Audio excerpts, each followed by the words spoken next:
There's a big change coming that could affect a lot of prospective home buyers in the Washington area. Here to talk about it is the change in so-called jumbo loans is Eldad Moraru of Long & Foster. So first, what exactly constitutes a jumbo loan? Obviously not a simple topic, but what constitutes one, and then what's going to be different that could make life difficult for people? Right. So as the name implies, a jumbo loan is a large loan. It used to be that anything over $417,000 was considered a jumbo loan, but a few years ago, there was a new category created called a conforming jumbo loan, which for our area was $729,750 to be precise.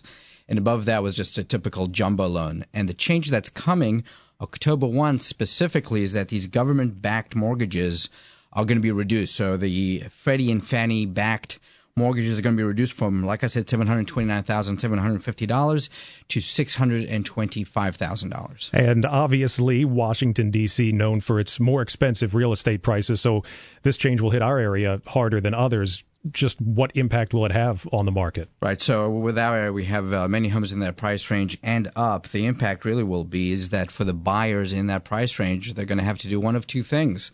Either one, come up with a bigger down payment, or number two, lower the price point that they're looking at. And the down payment question is a big one for a lot of people. So what kind of a down payment change are we talking about here? Well, if they're looking at a price point where it's going to have to be privately backed, per Reuters, it's about 30% down, which is pretty significant. Right, and especially on an expensive property like that, 30% is a whole lot of money. Absolutely. Even on, a moderately priced home. So this is going to have maybe a ripple effect through the market. Private lenders are going to have to start stepping in to kind of pick up the slack here. Explain to us how that would work. Right. So there's two things. Well, first of all, what I read was that the change is probably going to leave about $10 billion worth of loans on the table unaddressed. So you have to believe the private lenders are going to jump in and figure out a way to scoop up that money.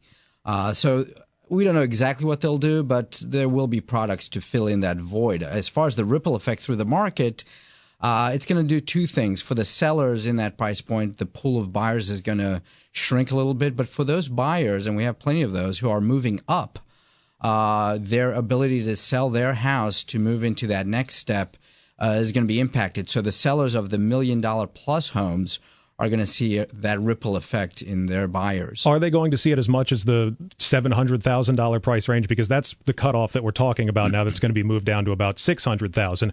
Are people who are spending $1 million, $2 million or more, are they going to be affected by this as much? Maybe not as much, but somewhat for sure, because their buyers are going to be impacted and the cash they're going to bring to the table is going to be impacted. Eldad Moraru of Long & Foster, and we will have more from you at WTOP.com.